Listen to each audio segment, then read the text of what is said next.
దేవుని పరిశుద్ధ నామానికి మహిమ కలుగును గాక. దేవుని యొక్క వాక్యాన్ని ధ్యానం చేద్దాం. ఒక మాట దేవుని యొక్క వాక్యాన్ని చదువుకుందాం. కీర్తన గ్రంథము 65వ కీర్తన 4వ వచనాన్ని దేవుని యొక్క వాక్యాన్ని చదువుతున్నాను. 65వ కీర్తన 4వ వచనం. నీ ఆవరణములో నివసించినట్లు నీవు ఏర్పరచుకొని చేర్చుకున్నవాడు ధన్యుడు. నీ పరిశుద్ధాలయము చేత నీ మందిరములో మేలు చేత మేము తృప్తి పొందుచున్నాము. మరలా చదువుతున్నాను. నీ ఆవరణములో నివసించినట్లు నీవు ఏర్పరచుకొని చేర్చుకున్నవాడు ధన్యుడు. నీ పరిశుద్ధాలయము చేత నీ మందిరములోనే మేలు చేత మేము తృప్తి పొందుచున్నాము. ప్రియమైన దేవుని బిడ్డలారా, ఈ చదవబడిన దేవుని యొక్క వాక్య భాగములో ఏం సంభవిస్తుందంటే, మరి నీ ఆవరణములో నీ ఆవరణంలో నివసించినట్లు అనగా దేవుని మందిరములోకి రావాలి అన్నా, దేవుని మందిరములో నీవు ఉండాలన్నా, దేవుని మందిరంలో ప్రార్థించాలన్నా, దేవుని మందిరానికి నువ్వు రావాలన్నా, కానీ ఇక్కడ రాయబడుతుంది దేవుని చిత్తము ఉండాలి అంటున్నాడు. అంటే ఏమిటి? అక్కడ అంటాడు నీవు ఏర్పరచుకొని చేర్చుకున్నవాడు ధన్యుడు అంటాడు. అంటే దేవుడు చూడని పిల్లారా, దేవుడు ఏర్పరచుకున్నవాడు ధన్యుడు. ఆయన మందిరములో ఎవరైతే ఉండాలో, ఆయన మందిరములో ఎవరైతే రావాలో, ఆయన మందిరములో ఎవరైతే ప్రార్థన చేయాలో, ఆయన ఆయన ఆయన దృష్టిలో ఎవరైతే మరి ఉన్నారో దేవుడు వారిని ఏర్పరచుకున్నాడంట. ఈ లోకములో పిలువబడిన వారు అనేకులు, ఏర్పరచుకున్న వారు కొందరని దేవుని యొక్క వాక్యం సెలవిస్తుంది. నిజమే. ఈ లోకంలో చూసినట్టయితే దేవుడు ఏర్పరచుకున్నవాడు ధన్యుడు అంటాడు. నిజమే అండి పిల్లారా. ఈ అర్హత, ఈ భాగ్యం నీకుందా?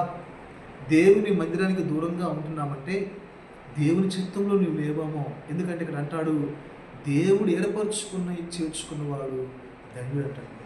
ఎంత గొప్ప వాక్యం అని తెలుసా? ఆయన ఏర్పరచుకోవాలంట. నీవు దేవుని మందిరంలోకి రావాలన్నా, నీవు దేవుని మందిరంలో గడపాలన్నా, నీ దేవుసులను ప్రార్థించాలన్నా, కానీ ఆ గొప్ప భాగ్యము దేవుడు ఏర్పరచుకున్న అలాంటి వారికి ఎంత గొప్ప భాగ్యం అండి. అందుకే కీర్తనాకారుడు అంటాడు, మరి అంటాడు అక్కడ ఏం రాబడుతుందంటే, కీర్తన అంటాడు, మరి 84 కీర్తన అంటాడు, నేను దేవుని మందిరం చూడవాలని ఎంతో ఆశపడుతున్నాను, గంతులు వేస్తున్నా, ప్రాంతృష్టుడు అంటాడు. 42వ కీర్తన కూడా తెచ్చిపెట్టు కోరా కుమారులు, నేను దేవుని మందిరం ఎప్పుడు వెళ్ళాలని ఆశలో కనబడుతున్నాను. అంటే దేవుని మందిరానికి వెళ్ళాలని ఆశ నీకు కలుగుతుందా?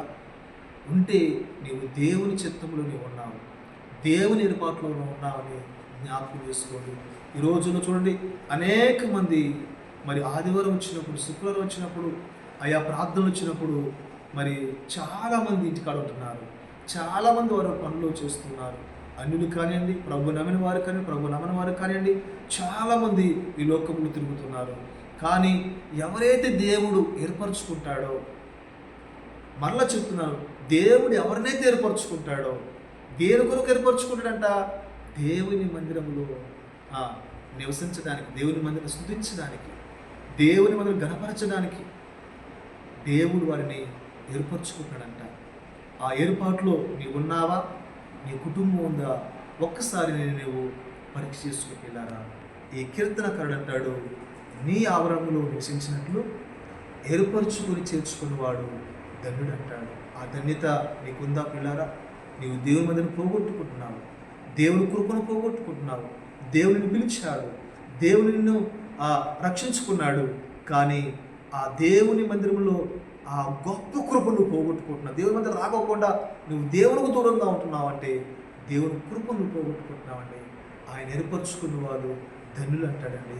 ఈ లోకంలో ఎవరు ఏర్పరచుకుంటారంటే, ఈ లోకంలో చదువుకున్న వారిని, జ్ఞానవంతుల్ని, విద్యావంతుల్ని, మరి ధనవంతుల్ని ఈ లోకములో ఏర్పరచుకుంటారండి. కానీ దేవుడు ఎవరిని ఏర్పరచుకుంటారు తెలుసా?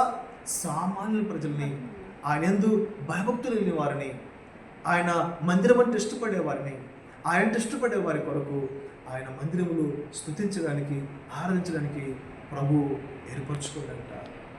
కాబట్టి ప్రియమైన దేవుడు వాక్యాలు ముగిస్తున్నాం దేవుని మాటలు. కాబట్టి ఆ దేవుని మందిరం ఎదురుతున్నాయా అంటే, దేవుని మందిరంలో అక్కడ అంటాడు నీకు మేలు కలుగుతుంది అంటాడు.